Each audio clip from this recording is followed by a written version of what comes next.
I think the most important thing to come out of the recently redacted Kennedy files is verifiable proof that Ruby knew Oswald before the assassination.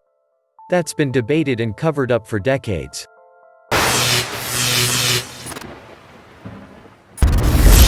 Welcome to Daily Dose Reddit. What are some of the creepiest declassified documents made available to the public? Sweden had a compulsory sterilization program running from 1935 to 1979. It was state-sanctioned and given without consent, sometimes without the people knowing they were being sterilized. The three main reasons for these sterilizations were: health concerns for the mother, eugenic, not wanting to pass on mental illnesses or any form of handicap, social, antisocial people, criminals, drunks, etc. In other words, anyone who didn't conform properly and was considered unfit to raise children. Not really classified, but very creepy. The business plot of 1933. The wealthiest businessmen of America, like the names you see on banks and buildings in America today, allegedly formed a plot to overthrow President FDR and install a military leader in his place. Their choice was a U.S. Marine general named Smedley Butler, as he was a decorated leader of the highest rank. Butler, a loyal patriot, played along until they were seriously about to attempt to collapse the U.S. economy by holding the financial stability of the country hostage. He rolled on them and testified to Congress about the planned coup. No one was prosecuted.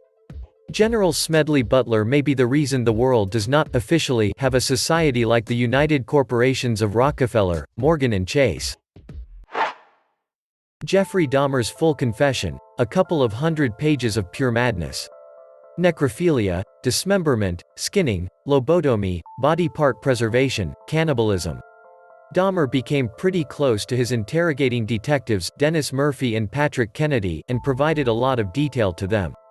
A lot of it in a pretty candid, offhand manner.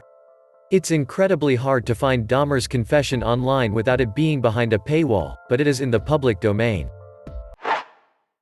The CIA was working on a heart attack gun back in the 1960s to 70s. It started off as a conspiracy theory but gained enough momentum nationwide that it forced the US government's hand, and they finally admitted the theory was mostly accurate. Short version, they never had a fully functional heart attack gun, but they did have a nearly working prototype. The idea was that it would have a very small projectile that would be laced with a chemical that would induce a heart attack and leave a hole smaller than one left behind by a syringe. While they never had a fully working version, they did have a prototype but abandoned the project once they more or less had to admit the conspiracy was mostly true. I find this to be among the creepiest, scariest things declassified by the government simply because of the consequences of them admitting to having been working on such a weapon. For one, it shows that the US government was very serious, at least at one point in time, about being able to take someone out with it being easily traced back to them. Whether they would have used this on private US citizens or on foreign agents is debatable, but they easily could have used it to silence people who were pushing to further advance civil rights or people who generally spoke out against the government in general. It's also scary because it makes you stop and think how many conspiracy theories are correct or at least scarily close to being correct. Definitely the Jonestown death tape. That shit proves to be a solid way to lose all chances of sleep. So, here's some context. Jim Jones started a cult called the People's Temple, yes, without the apostrophe, and eventually they moved to a new settlement they built in Guyana called Jonestown, named after their leader. Since he made them believe he was some form of the Messiah, as a lot of cult leaders did, he could control them all to do whatever he pleases, and one of the things they did was practice drinking Flavor Aid, not Kool-Aid as commonly believed, to prepare themselves for the time when they commit revolutionary suicide. These practices were just normal Flavor Aid, Kool-Aid, but Jones told them it was poison just to see their reactions. When the time came, someone recorded what was, essentially, the sounds of people drinking Flavor Aid laced with cyanide, alongside a fatal cocktail of other substances, many victims including young children, which you could hear screaming in the audio. 900 or so people died, only a few didn't. This was the biggest loss of American life in a deliberate act until 9/11, and there is an audio recording of it. And just a very strong reminder, this wasn't mass suicide, this was mass murder. Many people were willing to die at his hands, but all the children and some of the adults didn't. Since all of them were forced to take the drink, it wasn't their own choice to drink it, it was Jones's. So, whilst people believed that it was a suicide, they were all duped into being murdered by Jim Jones. Operation Northwoods. Basically, the US government was going to carry out attacks against its own people, as well as other military targets, and blame it on the Cuban government, so that the US would have a justified reason for going to war with Cuba. The plan involved blowing up US ships and even inciting acts of terrorism on the streets of America, killing civilians. It was backed by the DoD and Joint Chiefs of Staff. Thankfully, John Kennedy vetoed the idea. According to Adam Walensky, JFK's speechwriter and friend at the time, JFK left the meeting and said, "And we call ourselves the human race."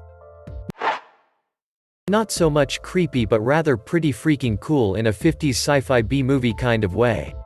Project 1794 top-secret program with the U.S. Air Force working with a Canadian aeronautics company to build a supersonic flying saucer-like aircraft that would be able to simultaneously wage psychological war on our Cold War enemies as well as physical war. It was also designed to be a bomber. The project was scrapped when they figured out that not only would it be too expensive to build enormous flying discs, but also that crafts of that shape were near impossible to fly at supersonic speed. After the My Lai massacre, killing of around 400 to 500 innocent civilians in Vietnam after an army troop killed an entire village, the US government established a group to investigate other war crimes like this occurring in Vietnam, the Vietnam War Crimes Working Group. They found 28 massacres of equal or greater magnitude than My Lai that the public was unaware of, so literally thousands of innocent people killed by US soldiers. The information has since been reclassified, but there were several journal articles on it when it was first released. Not sure if it's creepy, but certainly disturbing. Operation Lac. 1957–1958, the U.S. Army sprayed zinc-cadmium sulfide in primary African American areas of St. Louis to test the dispersion and geographic range of bio or chem attacks. It's considered a probable human carcinogen. The Pentagon maintains to this day that no one got ill from it, but residents and leaders of St. Louis speak differently. This only got widespread exposure after Missouri's 2 senators demanded the declassification of the project about 10 years ago. A man named Joseph McMoneagle claimed he had the unusual talent known as remote viewing, where he had the ability to see the world through another person's eyes at any physical place, and any place in time. The CIA ran a test on him in 1984 where they tried to discredit his ability. They gave him a piece of paper with coordinates and a date and time written on it, and told him to tell them what he saw. The catch was the coordinates were on Mars and the date was 1,000,000 years in the past. However, to their surprise, when McMoneagle began to describe what he saw, he described an unfamiliar landscape, and said that he viewed a civilization in dire state. He then went on to describe complex infrastructure spanning the strange landscape, such as roads, aqueducts, channels and pyramids. He described the entities that he saw as tall shadowed figures, and it appeared that their situation was critical, and on the brink of apocalypse. The CIA declassified the entire transcript, which can be read by anyone online. Soviet Union's Cannibal Island. In the 1930s, the Soviet government decided to send thousands of undesirables to a swampy river island called Nazino with nothing to survive on but bags of flour. People tried mixing the flour with river water and this resulted in outbreaks of dysentery. Eventually people started eating corpses and later on killing other people for food. There was no leaving the island, since the guards would shoot you if you tried. Eventually the settlement was dissolved and the 2,800+ survivors were sent to smaller settlements upstream.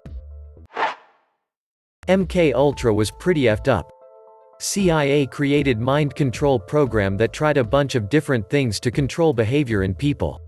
Paid people to be LSD test subjects by picking them off street and paying them in cocaine just to leave for them dead after, among other stuff. Unabomber was a test subject and it fucked him up and led to him killing people. Also the author of One Flight Over the Cuckoo's Nest was a test subject. Not sure if it's declassified, but the case of Hisashi Aochi. He was a Japanese nuclear plant worker who was exposed to a lot of radiation which left him looking like a Fallout ghoul, They kept him alive for 3 months even though he was in a lot of pain. His heart even stopped 3 times in an hour, but they kept on resuscitating him. I don't know much about it, but it is interesting to read about.